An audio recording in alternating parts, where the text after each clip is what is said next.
If someone asks you, what is social media? You will probably mention a few well-known brands: YouTube, Instagram, X, LinkedIn, etc.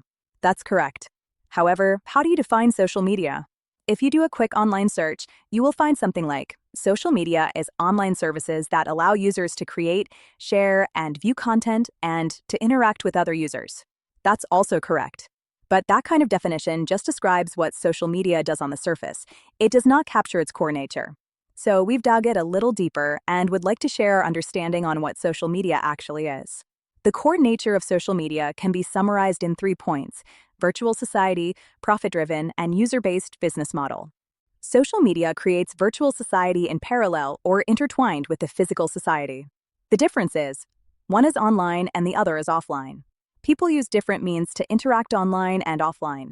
Besides this major difference, virtual society on social media is substantially similar to any physical society. And as much as physical society, virtual society is real. It is not a phantom. That's why essentially everything you see in physical society also exists in virtual society. Good, bad, beautiful, ugly, normal, weird, you name it. In virtual society, just like in physical society, people seek connections, build or belong to social groups, express opinions, show emotions or controls, and need social validation or support. There is empathy, kindness, wisdom, but also discrimination, biases, abuse, and stupidity. One thing to note, because there are many social media, they create many different virtual societies with their own culture.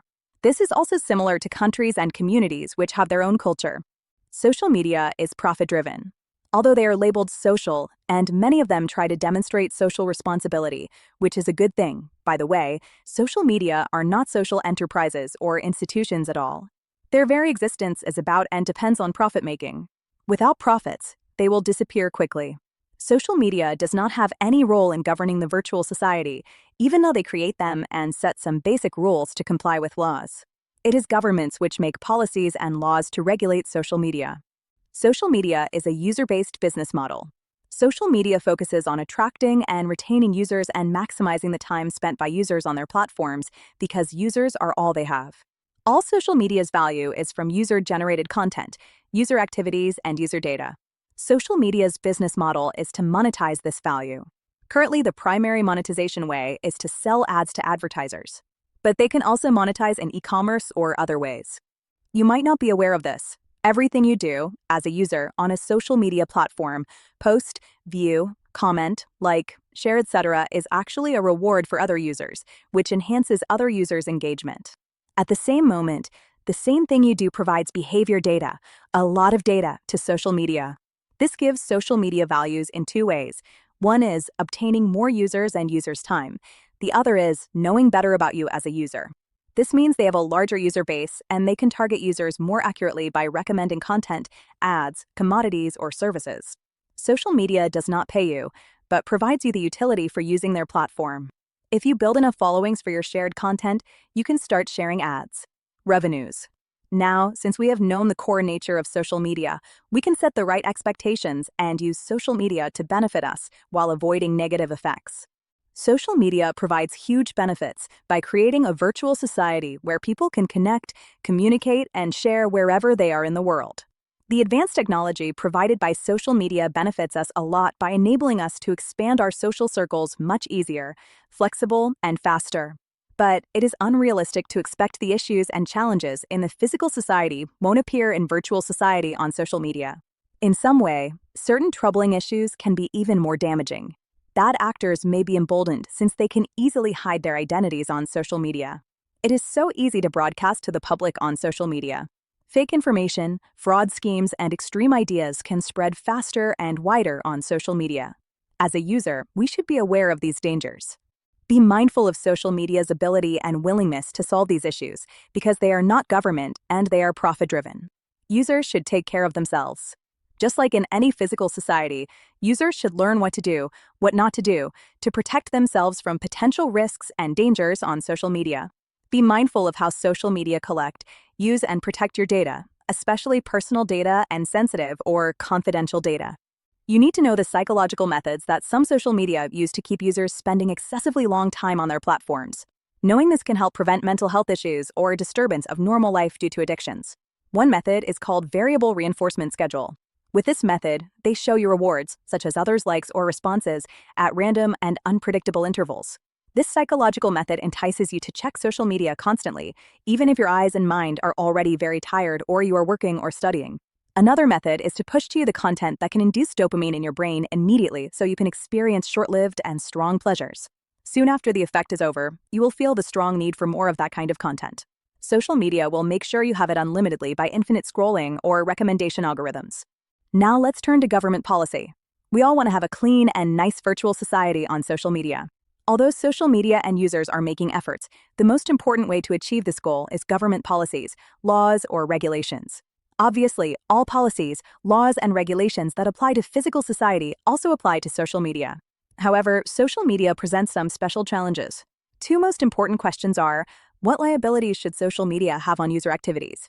Second, what restrictions should be imposed on social media's content recommendation algorithms? General ideas go like this. On the first question, social media is just a platform and users should be responsible for their own content and acts. If social media is liable for user activities, no social media would survive because it would be too much of a burden for them to shoulder. Therefore, generally social media should not be liable for users' activities, even if those activities are illegal. On the second question, social media should have freedom to design their content recommendation algorithms, just like newspaper editors. If social media is not allowed to have this freedom, they would not survive because they will not be able to recommend ads to users who are interested and sell ads to advertisers. Therefore, social media should be generally free to design their algorithms. However, this is not to say social media should have zero obligations on user activities or have total freedom to design their algorithms. The key is where to cut the line. As we look at government policies and laws across different countries, clearly there is a scale from being more offhand to being more restrictive. For example, generally speaking, in the US, social media has less obligations while in the EU, social media has more obligations. Other countries are somewhere in between or even more restrictive or more offhand. In the US, the famous Section 230 Act plus the First Amendment provides a favorable policy environment for social media to grow and thrive. Section 230 is a law that shields social media from almost all liabilities related to user activities. The First Amendment of the U.S. Constitution protects social media's freedom to design their content recommendation algorithms. The U.S. courts have consistently decided that how social media filter, order, and recommend content to users with their content recommendation algorithms is the editorial right that is protected by the First Amendment. No one can interfere, especially the government. In the EU, DSA, Digital Service Act, imposes more obligations on social media to filter and delete illegal user content and to show more transparency of their recommendation algorithms. Several U.S. social media companies have been punished with fines in the EU due to violations of those requirements. Most recently, the Australian government enacted a law that requires some large social media to stop providing services to children under 16. Globally, there has been a trend in recent years calling for stricter regulations on social media to protect users from mental health issues and illegal activities, such as fraud and violence, especially for vulnerable groups like children. At the same time, because of the fierce competition between two largest powers, some governments might do the opposite to reduce regulations on social media and in other tech areas in order to support their competitiveness. Therefore, the picture of government policymaking may be becoming blurred. Hooray, we've shared quite a lot of stuff here. With the above knowledge, you are already a smart social media user. You are well positioned to thrive on social media. Happy socializing.